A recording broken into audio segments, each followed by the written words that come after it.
L'épidémiologie, c'est l'étude de la distribution des maladies dans la population.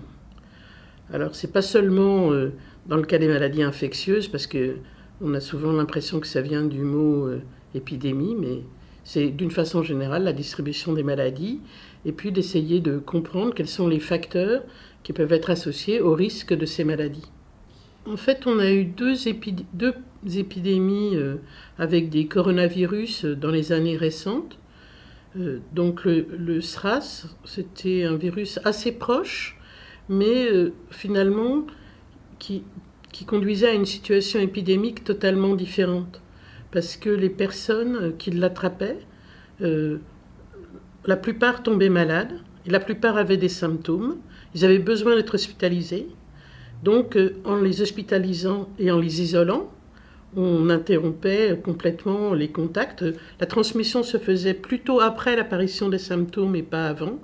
Et donc, finalement, une fois qu'on a compris que c'était un virus, ça a été assez facile de limiter l'extension. Et puis, ça s'est éteint et on n'a pas eu d'épisode ensuite. Voilà. Donc ça avait démarré en Chine et puis ça s'était répandu dans quelques pays par des voyages aériens. Et ensuite, il y a eu aussi une épidémie de MERS-CoV. Donc ça qui a plutôt démarré dans le Golfe. L'hôte animal, c'était le chameau.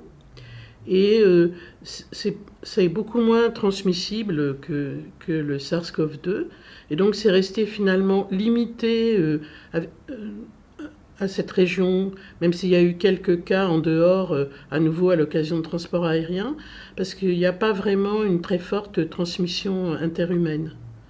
Donc bien que ce soit des virus assez proches, ça n'a pas fait du tout la même situation épidémique.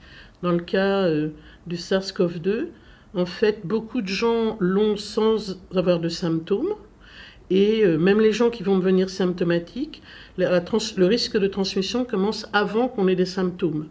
Et par conséquent, quand on est diagnostiqué, on a déjà, pour l'essentiel, contaminé les personnes de son entourage, puisqu'on n'avait aucun signe avant-coureur qu'il faudrait se protéger spécifiquement, protéger ses proches. Et c'est ça qui a fait que ça a pu se transmettre extrêmement rapidement sur la Terre entière, du fait des échanges aériens. Et très souvent, quand des mesures sont prises, c'est déjà trop tard.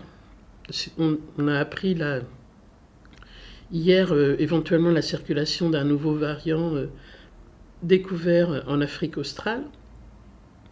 Et en fait, maintenant qu'on a des systèmes de séquençage beaucoup plus efficaces dans tous les pays du monde, et aujourd'hui, plusieurs gouvernements ont annoncé qu'ils arrêtaient les voyages depuis l'Afrique australe, mais ce variant-là, il est déjà présent en Belgique, ça veut dire qu'il est déjà présent, il s'est déjà répandu.